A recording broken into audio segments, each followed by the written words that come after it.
Direct selling industry का future क्या है, इस बिजनेस की सच्चाई क्या है, लोग इस बिजनेस के बारे में बताने से क्यों कतराते हैं, लोग इस बिजनेस में काम करना क्यों नहीं चाहते हैं, क्यों डायरेक्ट सेलिंग बिजनेस में इतनी नेगेटिविटी है, क्या है इसकी वजह। डायरेक्ट सेलिंग बिजनेस आने वाले वक्त का सबसे बड़ा बिजनेस है। क्यों? अगर आज आप दूसरी कंट्रीज को देखें, जो कंट्रीज आज डेवलप्ड है, उन सभी कंट्रीज के अंदर डायरेक्ट सेलिंग बिजनेस का बहुत ज्यादा प्रायोरिटीज दी जाती है, क्योंकि डायरेक्ट सेलिंग बिजनेस लोगों का बिजनेस है और जब तक दुनिया में लोग रहेंगे तब तक ये बिजनेस चलता रहेगा, क्योंकि ये बिजनेस लोगों पर डिपेंडेड है। जब तक लोग खाते रहेंगे, नहाते रहेंगे, कपड़ा पहनते रहेंगे, तब तक ये बिजनेस आपका चलता रहेगा। अपनी इंडिया में कुछ लोग इसे फंसाने का काम बोलते हैं और कुछ लोग ये मानते हैं जिनके पास करने को कोई काम नहीं होता वे लोग ये काम करते हैं। मैं उन सारे लोगों से सहमत हूं, क्योंकि उन लोगों के पास अभी तक इस बिजनेस का प्रॉपर नॉलेज नहीं पहुंच पाई है। ये हम लोगों की जिम्मेदारी है कि इतनी पावरफुल और ब्यूटीफुल इंडस्ट्री के बारे में लोगों को समझाएं। दुनिया में कुछ ऐसे भी काम होते हैं जो लोगों को आसानी से समझ में नहीं आते हैं। एक छोटा सा एग्जांपल देता हूं। हम लोग दिन भर फेसबुक, व्हाट्सएप और यूट्यूब कितना यूज करते हैं और इसके लिए आपसे एक भी पैसा नहीं लिया जाता है। तो जरा सोचिए उनकी कमाई कैसे होती होगी, जबकि फेसबुक दुनिया के टॉप 10 बिजनेस में आता है कमाई के मामले में। कुछ लोग सोचते हैं अगर फेसबुक जब हमसे पैसा नहीं लेता है तो कमाता कैसे होगा। कुछ लोग सोचते हैं पता नहीं कमाता भी होगा कि नहीं। कुछ लोग कहते हैं जो डाटा हम लोग यूज करते हैं उससे कमाता है। डाटा का पैसा सिम वाले को जाता है, जिसका सिम हम लोग यूज करते हैं, चाहे वो एयरटेल हो या जियो हो। ना तो जानते हैं और ना ही जानना चाहते हैं कि कमाई आखिर कैसे होती है। दोस्तों, सबसे पहले आपके लिए ये जानना जरूरी है कि कोई भी इंडस्ट्री कैसे चलती है और कैसे बनती है। किसी भी नई इंडस्ट्री को चलने के लिए 4 फेज से गुजरना होता है। पहला जो फेज होता है वो होता है नेगेटिव फेज, और आज direct selling industry negative phase में है।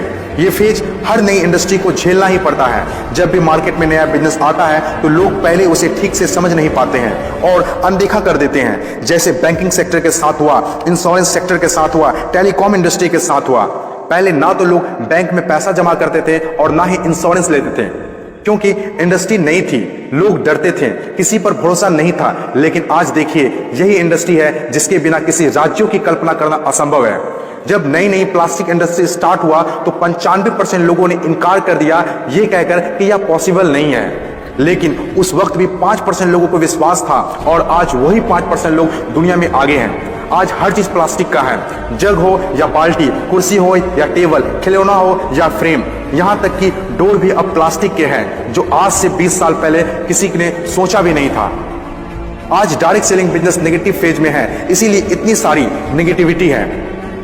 और जब ये पॉजिटिव फेज की तरफ बढ़ता जा रहा है, नेगेटिव फेज में होने के बावजूद भी इस इंडस्ट्री ने कई लोगों की जिंदगियां बदल दी। दूसरा जो किसी भी इंडस्ट्री को फेस करना होता है वो दूसरा फेज होता है पॉजिटिव फेज। ये वो टाइम होता है जब लोगों का इंडस्ट्री के ऊपर ट्रस्ट बढ़ने लगता है, क्योंकि वे आसपास में रिजल्ट देख रहे होते हैं। और जो लोग उस वक्त डायरेक्ट सेलिंग बिजनेस में दिलचस्पी नहीं दिखा रहे होते हैं, अनदेखा कर रहे होते हैं, वे रिजल्ट देखने के बाद दिलचस्पी लेने लगते हैं और आपका काफिला और बढ़ने लगता है, रिजल्ट और बढ़ने लगता है, दिलचस्पी और भी लोगों में बढ़ने लगती है, जैसे बैंकिंग इंडस्ट्री और इंश्योरेंस इंडस्ट्री के साथ हुआ था। बैंकिंग इंडस्ट्री का वैल्यू तब पता चला होगा लोगों को जब किसी का पैसा घर में सुरक्षित नहीं रहा होगा।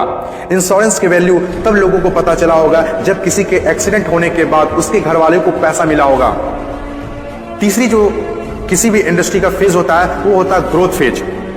जब एक बार लोगों को इंडस्ट्री पर भरोसा होने लगता है तो उनकी ग्रोथ बहुत तेजी से होने लगती है, क्योंकि ऐसे फेज में लोगों को ज्यादा समझाने की जरूरत नहीं होती है।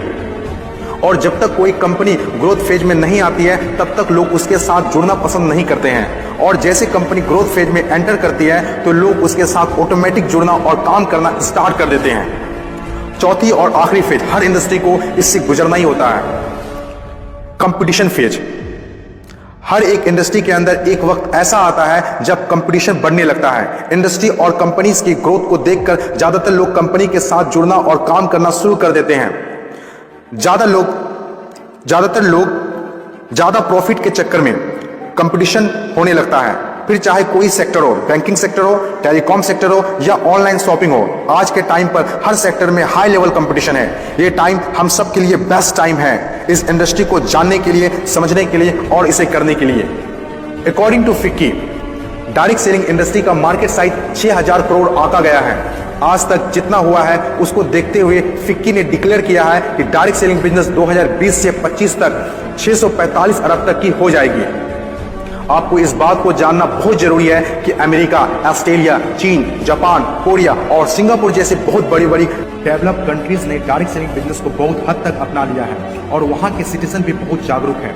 बदलाव के बिना तरक्की नहीं की जा सकती है और जो लोग अपने सोचने का तरीका नहीं बदल पाते हैं वे लोग अपनी जिंदगी में कुछ भी नहीं बदल पाते हैं। नोकिया, कोडेक जैसी बड़ी बड़ी कंपनियां चलाने वाले लोग भी अपने सोचने का तरीका नहीं बदल पाए, इसीलिए अपनी शानदार शुरुआत के बाद भी वो वक्त के साथ इतिहास के हिस्सा बन गए। इन तमाम बातों में से मैं एक बात बताना चाहता हूं, बदलाव ही प्रकृति का नियम है। बदलना तो तय है, जो वक्त से पहले बदल गया उनकी जिंदगी बदल गई और जिसे वक्त ने बदल दिया उनकी भी जिंदगी बदल गई। फर्क साफ है, अगर वक्त के साथ बदल गए तो ठीक, वरना वक्त ने बदला तो बहुत तकलीफ होगी।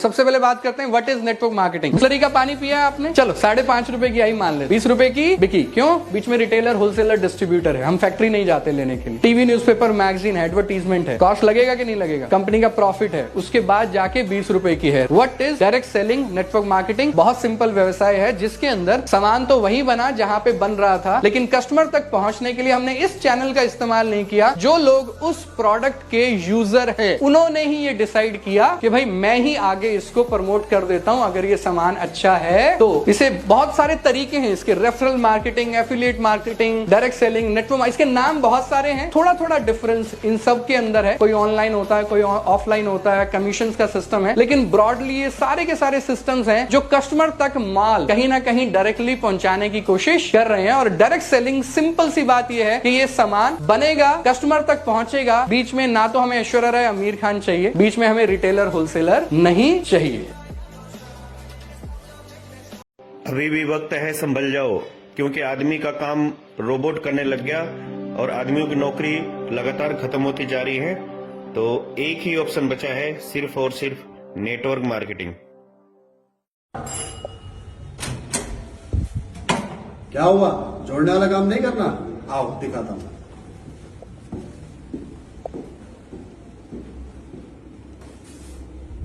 मच्छरों के लिए ऑल आउट खरीदा, जुड़ गए।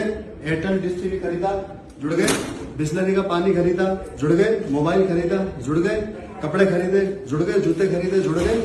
बात करते हम जुड़ने वाला काम नहीं करेंगे तो चले जाओ हिमालय पर्वत में, कंदमूल फल खाओ, पत्तों कपड़े पहनो, हवा, शुद्ध हवा खाओ, शुद्ध पानी पियो। कहां जरूरत है जुड़ने की?